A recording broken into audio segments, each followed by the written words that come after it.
How you guys doing? Jason here with 3-3 Outdoors, coming to you guys today from Inside Archery. What we're going to do today is just give you guys a little bit of a DIY segment. We got the pro shooter here in the shop, and he's been setting up some stuff, and I saw him getting ready to put a D-loop on a bow. And so what we're going to do is we're going to show you guys the correct way to put on a D-loop on your bow. So let's check this out.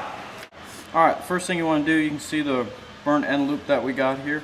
All you got to do is fold it in half like that. You can see that's the burnt end loop that I just did. What you want to do is bring it around like that, and always have your top knot facing away from the bow pretty much. If you're left-handed, it's opposite. So you just get that, squeeze that down the middle, and then just pull on this end here a little bit. It'll tighten everything up, just don't yank it right through or something like that. Just don't go hog wild on it. Then you can see way knock on. That's no problem. What you want to do, this center serving acts like a thread, so you just twist it until you get there. Some guys want to be pushing on this. What happens, you're actually pushing your center serving down. It's a lot better if you just act like a thread and go all the way down through. That's a great tip. I bet you a lot of people don't know that, Joey. And then you just go like that. Okay, we're right at an eighth, so we're getting close to where we want to be at. So we'll tighten this up a little bit again. Okay, we're still at an eighth, so we'll go about 2 more turns. Okay, let's see where we're at here. Alright, we're right at level now. Alright, so we got that part. We got our top half of our D-loop done. What you want to do is come down through the nock and be on this side. If you're left-handed, it wants to be on the other side. And then you just bring it around the back. Just around the back and make like a knot up through there. Pull it through. Alright, now you got that part. You should have this tail end sticking out. Then you come through the front on this side of me, and you go around, do another knot. Perfect. There's your D-loop. Now this D-loop's going to come out just a hair long, so I'll just take my clippers here, undo this, bring it out, clip that off there, and then take your lighter and smash that open a little bit to re-burn it into a mushroom. You can see it's mushroomed out a little bit, and then you can just see it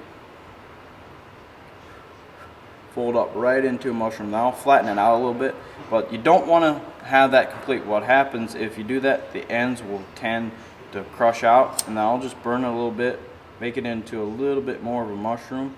It strengthens it up just a little bit. It looks a little bit better too. That way it doesn't slip all the way through. We'll let this cool down a little bit. Bring it around, put it through. Perfect. Alright, now I'll take my needle nose, pull it out a little bit, and stick it through. Pull on it. Get these bad boys out. And you're just tightening everything, yeah, just so there's no room for slippage or anything like that. And then I just put it in there, make sure that's the right spacing. Get this in, pull on a little bit more, and then do the same thing again.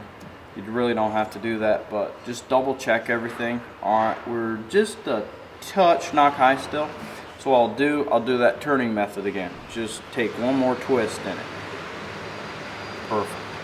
Then what I'll do, I'll tighten it up with the regular D-loop pliers.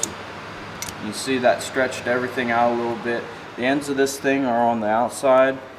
Very, very nice and tight. Joey, let me ask you something for the viewers out there watching. How tight, how close do you bring those knots to the nock? You know what I mean?